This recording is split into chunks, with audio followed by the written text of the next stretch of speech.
வணக்கம் ஃப்ரெண்ட்ஸ், இன்றைக்கி மத்தி மீன் குழம்பு எப்படி வைக்கலான்னு பார்க்கலாம். மிக்ஸி ஜாரில் இஞ்சி பூண்டு மல்லி இலை கருவேப்பிலை போட்டு மிக்ஸி ஜாரை அரைச்சிக்கலாம். புளி ஊற வச்சுக்கலாம். சின்ன வெங்காயம் பெரிய வெங்காயம் பச்சை மிளகாய் கட் பண்ணி வச்சுக்கலாம். தேங்காய் ஃபஸ்ட்டே அரைச்சி வச்சுக்கோங்க, கொஞ்சோண்டு ஜீரகம் போட்டு. நம்ம மிக்ஸி ஜாரில் அரைச்சி வச்சது ரெடியாக இருக்குது.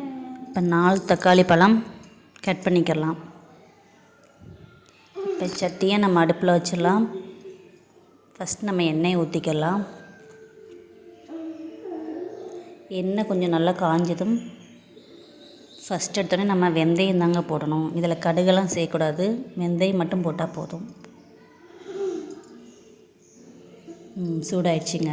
இப்போ வெந்தயம் போட்டுடலாம்.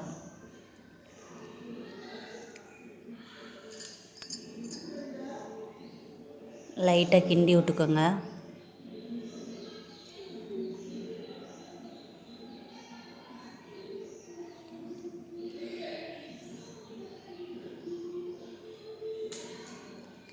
இப்போது பச்சை மிளகா கருவேப்பிலை போட்டு சும்மா கிளறி விட்டுக்கலாம்.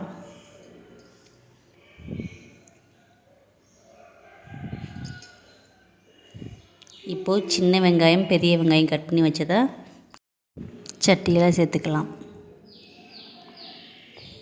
இப்போ லைட்டாக கிளறி விடுங்க.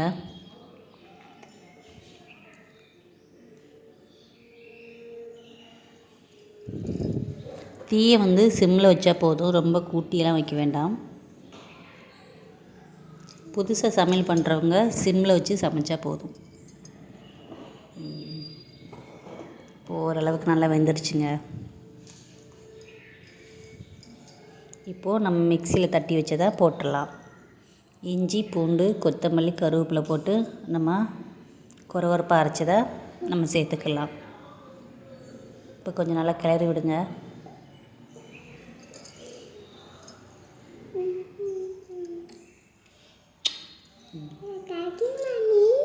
சரி மம்மி, சரி அமைதியாக பார்ப்போம்னா.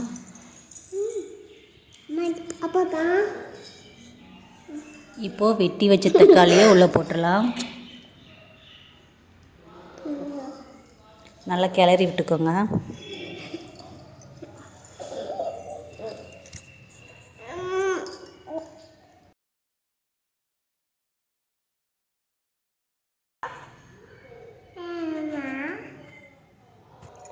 இப்போ மசாலா மீன் மசாலா, குழம்பு பொடி மசாலா, வத்தல் பொடி, மஞ்சள் பொடி இதெல்லாம் சேர்த்து நம்ம போட்டுடலாங்க. போட்டு கிளறி விட்டுடலாம்.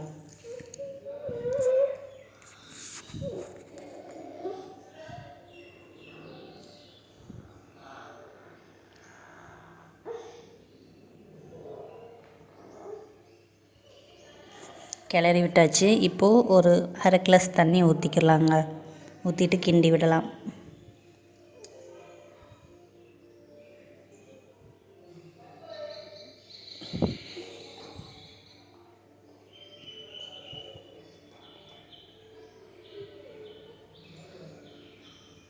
இப்போ லைட்டாக கொதி வந்துடுச்சு. இப்போ புளி கரைச்சி வச்சுருப்போம் இல்லையா, அதை ஊற்றிடலாம். அதை ஊற்றிட்டு நல்லா கிளறி விட்டுக்கோங்க.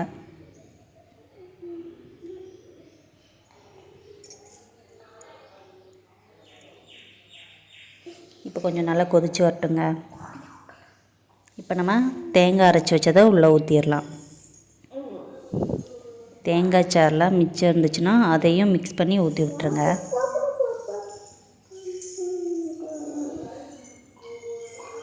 இப்போ கிளறி விட்டுட்டு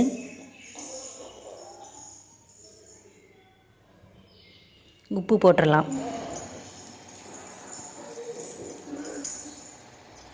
இப்போ மூடி போட்டு மூடி வச்சுருங்க. நல்லா கொதித்து வரட்டும். நல்லா கொதித்து வந்துடுச்சுங்க. இந்த மாதிரி வரும்போது நம்ம தீயை சிம்மில் வச்சுட்டு மீனை போட ஆரம்பிச்சிடலாம்.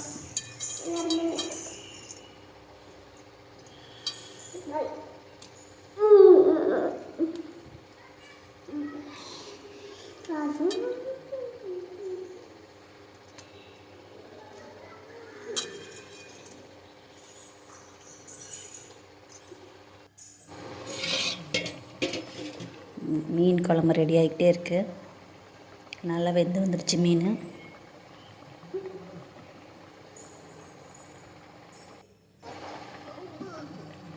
இப்போ நம்ம மல்லி இலை போட ஆரம்பிச்சிடலாம். மீன் குழம்பு ரெடி ஆயிடுச்சு.